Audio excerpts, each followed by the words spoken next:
What's up, y'all? Back again with another recap, this time talking about my favorite team losing in Game 5.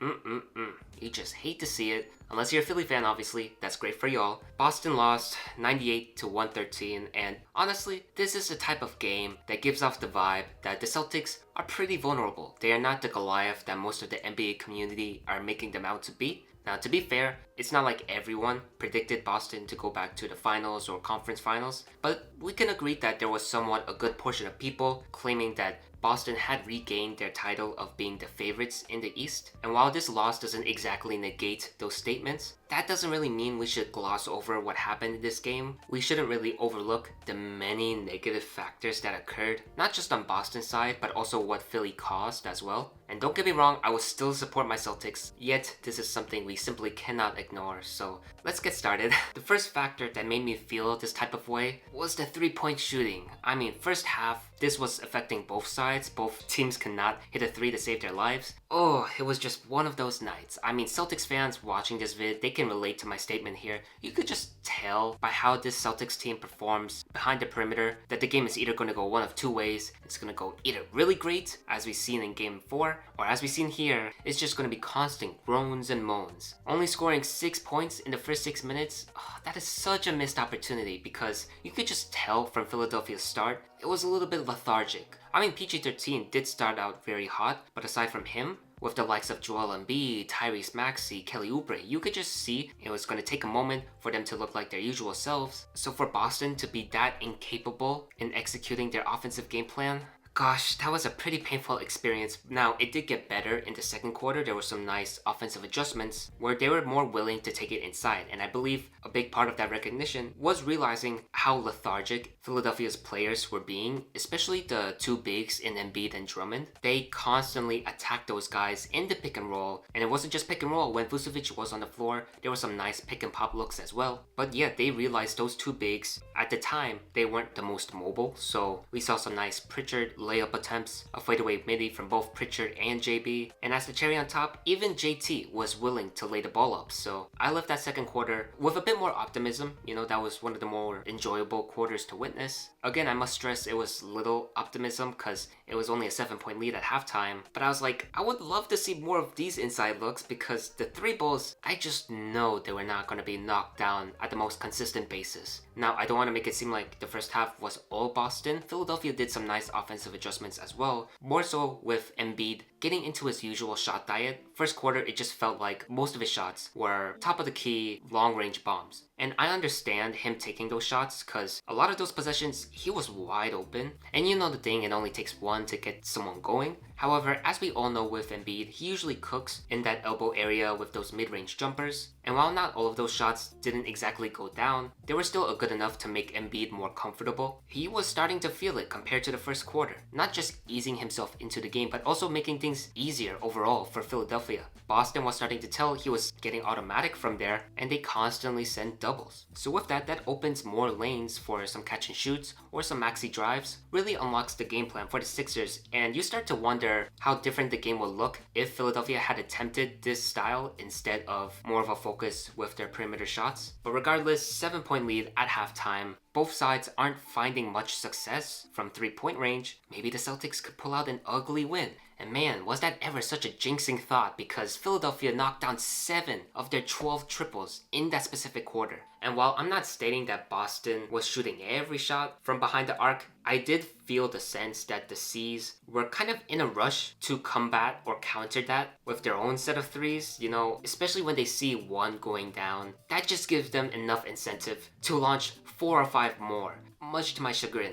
And I believe the most frustrating part was when Embiid went down. Boston didn't really get any better because you hate to see any health scare related to Embiid, obviously, but that means there's less offensive consistency for Philadelphia, or at least in terms of finding their spots. Yet Boston and their stubbornness they just could not take advantage. I mean, shout out to Paul George. He was really the one holding ship, I believe if that's the phrase. Just pretty much making things steady for the Sixers. Honestly, his best game of the series, and this is the PG13 that that they paid that massive contract for. He was definitely one of those factors sparking that 15-3 run that really cost the Celtics. Also shout out Quentin Grimes. He definitely frustrated both of them, definitely frustrated JB and JT with their perimeter defense. And Embiid eventually did come back in the third quarter, and boy oh boy, did this ever lead to our second factor of why I think Boston is pretty vulnerable, and that is Neemias Queta in foul trouble. Now, I'm not going to sit here and argue that Embiid was foul baiting or that every foul was a bad foul. Like, straight up honest, all of those fouls Embiid deserved to go to the free throw line for. Sure, it's annoying. I definitely felt annoyed, but looking at the replays, I couldn't really argue that. Like, yeah, by definition, that's a textbook foul. Neemias Queta, he either had 4 or 5 fouls at the end of the third quarter. I believe it was 5 because I just saw way too many Vucevic minutes for my liking. Vucevic on Embiid, gosh, that is as horrible as a matchup as you can ask for. He absolutely does not match the physicality whatsoever.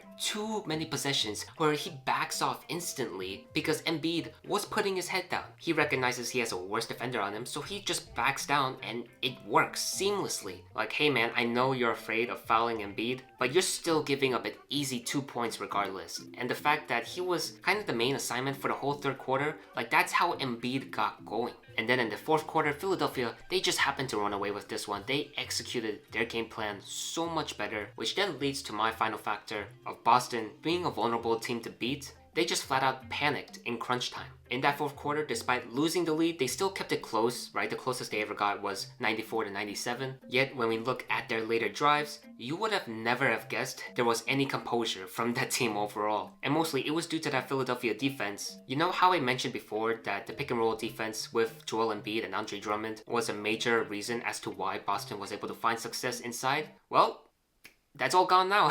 And most of that was due to Joel Embiid kind of recovering and looking more like his usual self. His defense and drop coverage improved tremendously in the second half, and that honestly shut down a lot of what Boston was trying to accomplish. Mostly on the inside because you know the threes weren't going to go down anyways. Having a very good presence of mind of where to be at, that really frustrated Boston. And not just Embiid, Drummond also had some nice defensive moments. Early on, he looked fried, and I was wondering maybe Coach Nurse should put Adem Bona instead because Bona didn't get that much playing time, but Drummond also improved his pick and roll defensive coverage, so yeah, Boston never had much success. And the frustrations just boiled over. They constantly relied on Ref Ball to bail them out. Like, I'm just telling it as it is. Like, whenever I get the chance, I will not be afraid to pile on Embiid and his foul baiting. That's just the Celtics fan within me, but this game, there was none of that. Embiid was simply unstoppable, getting any buckets he wants, whereas JT and JB, my goodness, I mean, the amount of drives that they were kind of just screaming out loud and acting more with their body than usual. I'm just like, man, how the tables have turned. Now we have become the foul baiters. It also just gives out a certain pattern because maybe they called a whistle on one of those drives, but if you keep doing similar attempts, I feel like that just makes the refs go, okay, now I know what you're trying to do.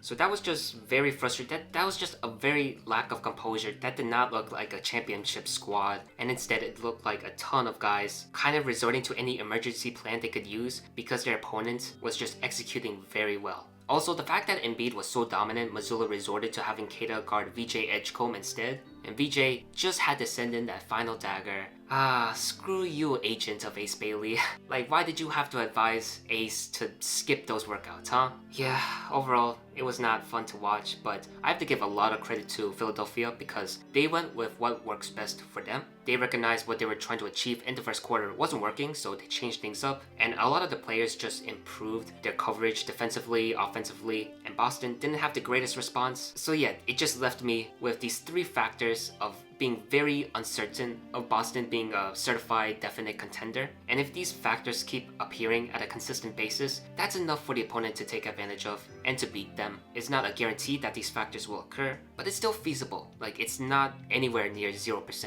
Well, that concludes this video. Let me know what you guys think overall, what you guys thought of the game, how the series might end up. Let me know, and I'll see you next time.